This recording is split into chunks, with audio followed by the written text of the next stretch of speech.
SolidWorks 2010 otsemuutuste tegemine. SolidWorks 2010 pakub palju häid tööriistu importitud failide või keeruka geomeetria töötlemiseks.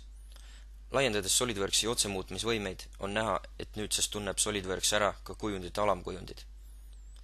See tähendab, et nüüdsest on eraldi äratuntavad ka näiteks sisselõiked ja ümardused. See teeb importitud failide muutmise lihtsaks, sest need käituvad nüüd nagu SolidWorksis loodud mudelid, alludes sama lihtsalt kontrollile.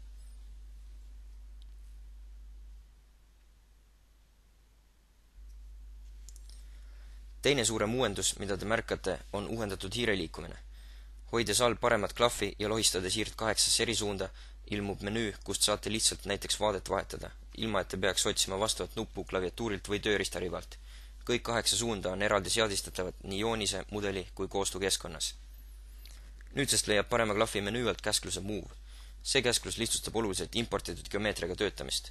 Olles valinud käsu Move, ilmub triaad, millega on väga lihtne teha täpsustusi olemasolevale disainile.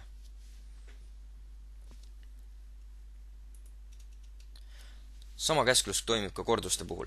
Selekteerides ühe ava ja valides käskluse Select Connected Faces, saad kiirelt selekteerida kõik kujundid ja pinnad, mis on seotud selle avaga. Nüüd saab käsklusega Move nihutada tervet mustrit korraga.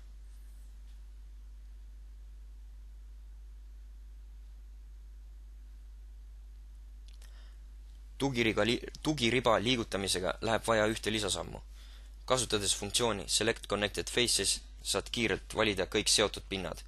Seejärel käsklus Move toob esile juba tuttava triaadi. Märkate, et nüüd on triaadile lisatud uusi funktsioone.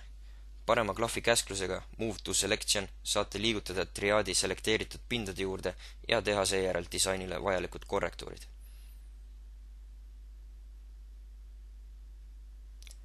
Käsklus Move on samuti saanud lisavõimalusi. Lisaks pindade liigutamisele võimaldab see nüüd ka nende kopeerimist.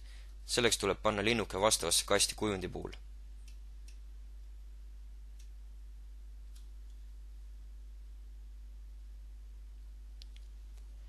Samad reeglid kehtivad ka keerulisemate olukordade puhul.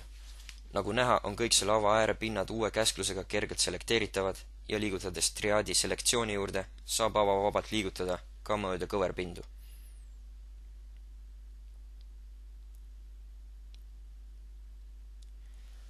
SolidWorks mitte ainult ei luba teha neid muudatusi, vaid salvestab need ka ajaloopuus, kus pääseb nendele kergelt ligi, et teha vajaduse korral muudatusi.